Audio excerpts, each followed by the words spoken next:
Assalamualaikum warahmatullahi wabarakatuh. Selamat datang di channel Basomat bahas soal matematika.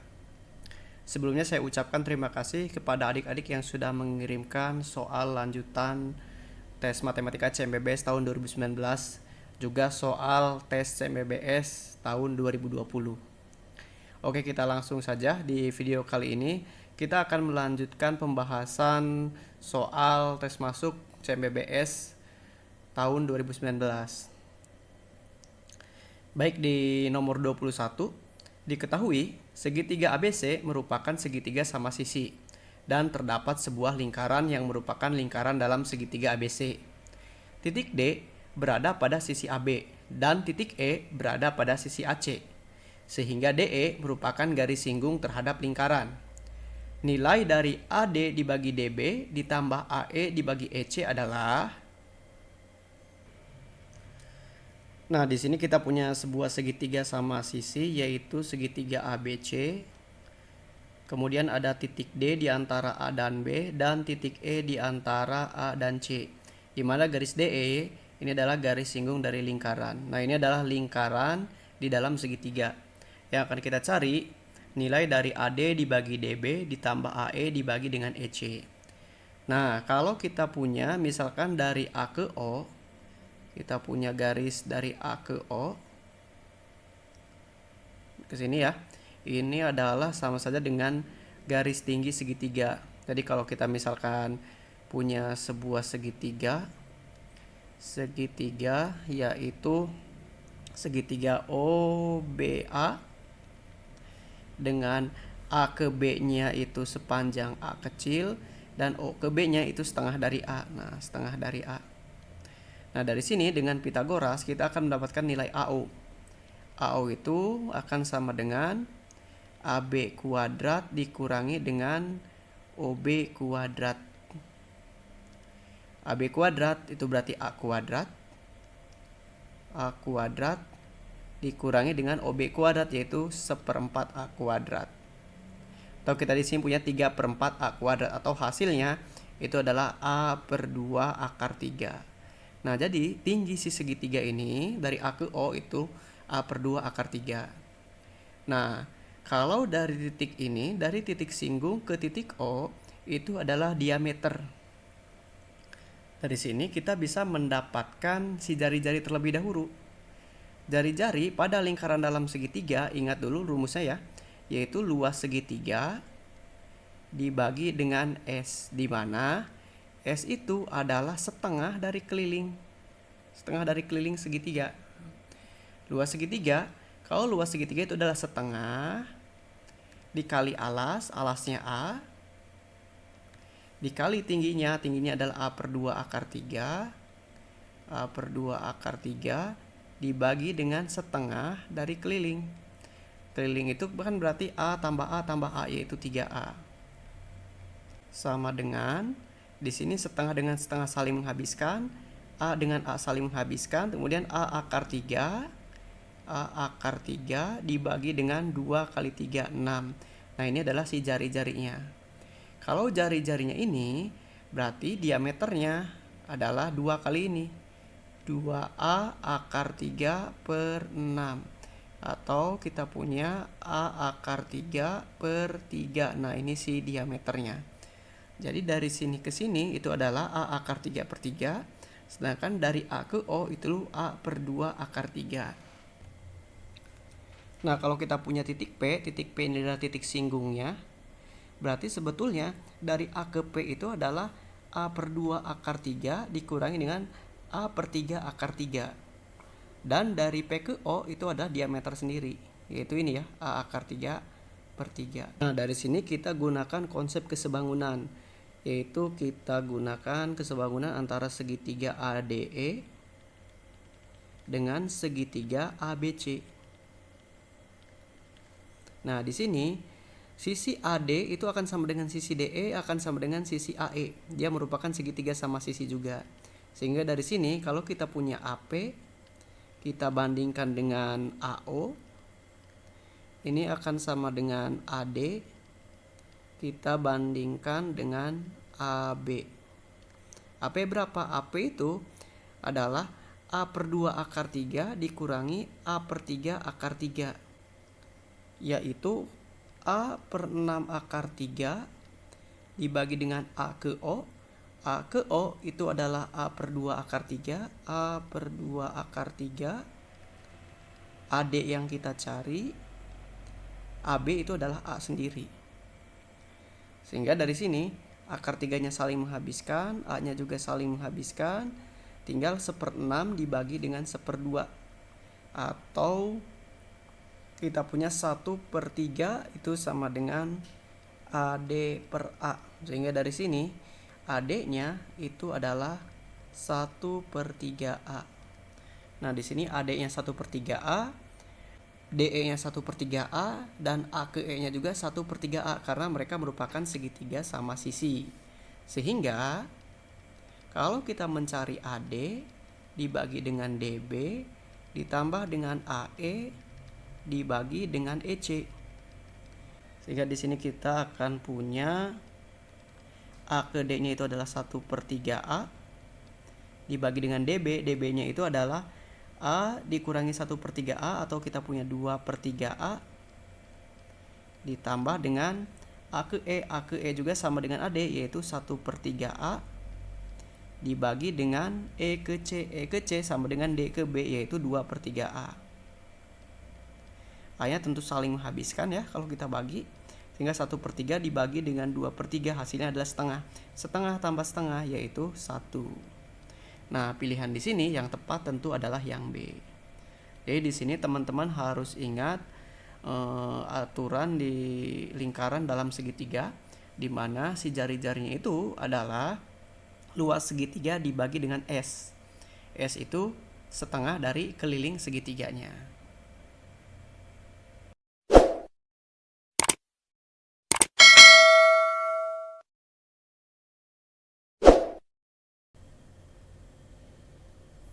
Baik, kita lanjutkan ke soal berikutnya, yaitu soal nomor 22. Seorang pedagang membeli 50 kg mangga secara borongan dengan harga Rp3.000 per kilogram.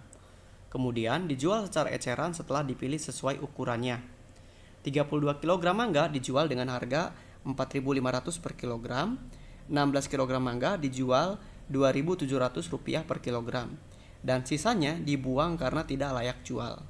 Persentase keuntungan yang diperoleh pedagang tersebut adalah, baik, di sini kita akan mencari persentase keuntungan. Terlebih dahulu kita hitung modal dulu. Modal itu berarti si 50 kg ini kita kalikan dengan harga modalnya, yaitu 3.000 per kilonya, dikali 3.000. 50 kali 3.000 yaitu 150.000. Nah, ini adalah si modalnya. Nah, sekarang ketika dijual ternyata dipilih-pilih ya. Ada 32 kg, ini dikali 4.500. Kemudian ada 16 kg, ini dijual dengan harga 2.700. Kalau kita hitung 32 kali 4.500 adalah 144.000, ditambah dengan 16 kali 2.700 yaitu 43.200. Nah, kalau kita hitung totalnya adalah 187.200. Nah, ini adalah harga jualnya. Nah, kemudian kita mau nyari untung. Untung itu berarti jual dikurangi dengan modal, yaitu 187.200 dikurangi dengan 150.000. Sehingga di sini kita peroleh si untungnya itu adalah 37.200. Nah, ini untungnya 37.200. Berapa persentase keuntungannya? Persentase keuntungannya itu adalah untung dibagi dengan modal dikali 100%. Atau di sini kita punya 37.200 dibagi dengan 150.000 dikali dengan 100%. Kita sederhanakan ya, hilang si nolnya, sehingga tinggal 372 dibagi dengan 15. Hasilnya adalah 24,8%. Nah, ini adalah persentase keuntungannya. Berarti pilihan jawaban yang tepat itu adalah yang C. Jadi di sini teman-teman harus ingat modal, terus jual.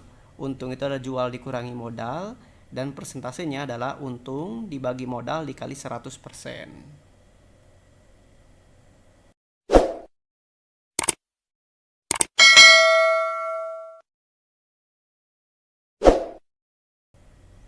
Baik, kita lanjutkan ke soal nomor 23. Perhatikan gambar. Diketahui sudut COE 105 derajat, sudut BCF 80 derajat, dan sudut EBF sama dengan 35 derajat. Besar sudut ABC adalah, di sini diketahui kalau si COE adalah 105 derajat, sudut BCF-nya BCF 80 derajat, dan EBF di sini adalah 35 derajat. Yang ditanyakan berapakah besar sudut ABC, sudut yang ini gitu ya. Kalau kita lihat di sini, ini adalah sebuah garis lurus. Nah, garis lurus itu sudut besarnya adalah 180. Kalau di sini 105, berarti di sini ada sisanya yaitu 75 derajat. Dan kalau kita perhatikan yang ini, BCO itu adalah segitiga. Segitiga itu totalnya adalah 180, sedangkan di sini sudah 80 tambah 75 berarti 155. Sisanya berarti adalah 25. Nah, berarti yang ini besarnya adalah 25. Dan lagi-lagi ini adalah sudut lurus nih. Totalnya itu 180. Sedangkan yang sudah diketahui adalah 35 ditambah dengan 25 yaitu 60. Sehingga supaya jadi 180 berarti X ditambah 60 itu harus sama dengan 180. Atau kita punya X-nya itu adalah 120. Nah, berarti pilihan yang tepat itu adalah yang A.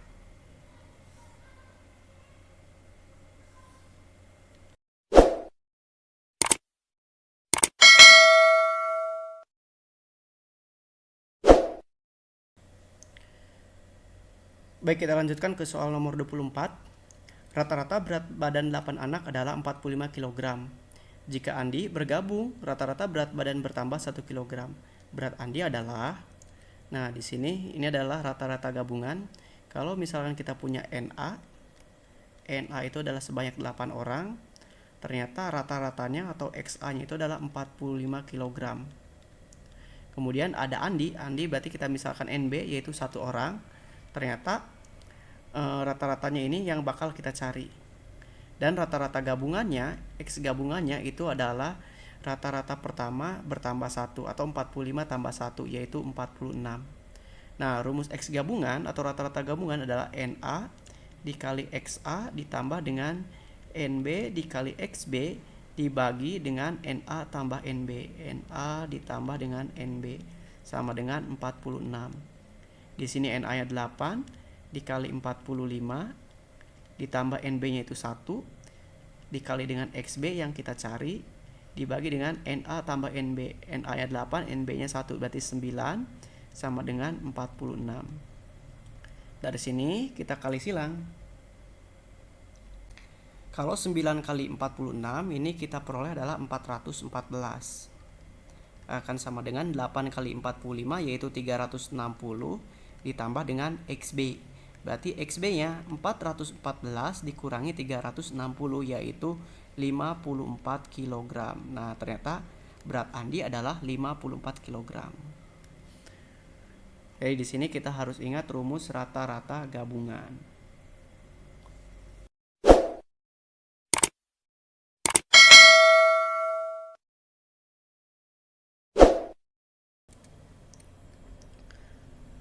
Baik, kita lanjutkan ke soal nomor 25. Tino mempunyai 6 ekor ayam jantan dan 4 ekor ayam betina. Akan dijual 5 ekor ayam. Peluang yang terjual 3 diantaranya ayam jantan adalah, baik ini adalah soal peluang. Kita ingat kalau kita punya peluang A, itu adalah banyak kejadian A dibagi dengan ruang sampelnya. Nah, di sini kita gunakan konsep kombinasi karena ini tidak memperhatikan urutan. Adik-adik bisa baca di materi kelas 11 SMA apa itu kombinasi dan juga tentang faktorial ya nantinya. Kalau kita punya kombinasi CNR berarti ini adalah N faktorial dibagi dengan R faktorial dikali dengan N dikurangi R faktorial. Nah, nanti kita gunakan si rumus kombinasi ini. Pertama kita cari ruang sampelnya NS-nya. Jadi di sini kombinasi dari ini adalah 6 ekor ayam jantan dan 4 ekor ayam betina. Ini kita punya berarti 10 untuk N-nya. Dan akan dijual 5 ekor, berarti R-nya itu adalah 5. Sehingga di sini 10 faktorial dibagi dengan R-nya 5, 5 faktorial dikali dengan 10 kurangi 5, yaitu 5 faktorial. Nah, dari sini kita hitung 10 faktorial itu 10 kali 9 kali 8 kali 7 kali 6. Nah, kita cukup sampai kali 5 faktorial dibagi dengan 5 faktorial. Untuk yang ini 5 faktorialnya kita uraikan, 5 kali 4 kali 3 kali 2 kali 1. 5 faktorial kita saling habiskan dengan yang ini. Kemudian ini kita sederhanakan, 5 dengan 2 ini menghabiskan 10, 3 dengan 9 ini sisa 3, 8 dengan 4 ini 2. Sehingga kita punya 3 kali 2 6 kali 6 36, 36 dikali 7 yaitu 252. Jadi ruang sampelnya itu ada sebanyak 252. Banyak kejadian A-nya. Nah, yang kita cari itu adalah peluang yang terjual diantaranya 3 ayam jantan. Berarti dari 6 ini harus terjual 3 si jantannya dikali dengan ada ayam betinanya 4, karena kita akan menjual 5, udah terjual 3, berarti di sini 2. Berarti di sini kita hitung 6 faktorial dibagi dengan 3 faktorial, 6 dikurangi 3 berarti 3 faktorial juga, dikali dengan 4 faktorial dibagi dengan 2 faktorial, kemudian 4 kurangi 2, 2 faktorial. Nah, kita hitung 6 faktorial, 6 kali 5 kali 4 kali 3 faktorial dibagi dengan 3 faktorial dikali dengan 3 faktorial, ini kita uraikan 3 kali 2 kali 1. Kemudian yang 4 faktorial, 4 kali 3 kali 2 faktorial dibagi dengan 2 faktorial. 2 faktorial ini 2 kali 1. Nah, ini kita sederhanakan, 3 faktorial ini saling menghabiskan.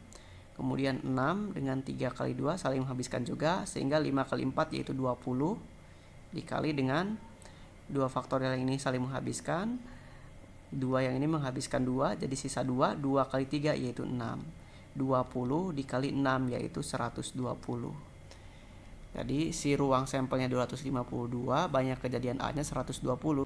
Sehingga peluang A-nya itu adalah 120 dibagi dengan 252, atau bisa kita bagi dengan 12 ya. 120 dibagi 12 itu adalah 10. 252 dibagi dengan 12 yaitu 21. Sehingga pilihan jawaban yang tepat di sini adalah yang C. Baik, cukup sekian untuk pembahasan soal kali ini. Nanti akan kita lanjutkan untuk pembahasan soal yang tahun yang lainnya. Mudah-mudahan bermanfaat. Wabillahi taufik wal hidayah. Wassalamualaikum warahmatullahi wabarakatuh.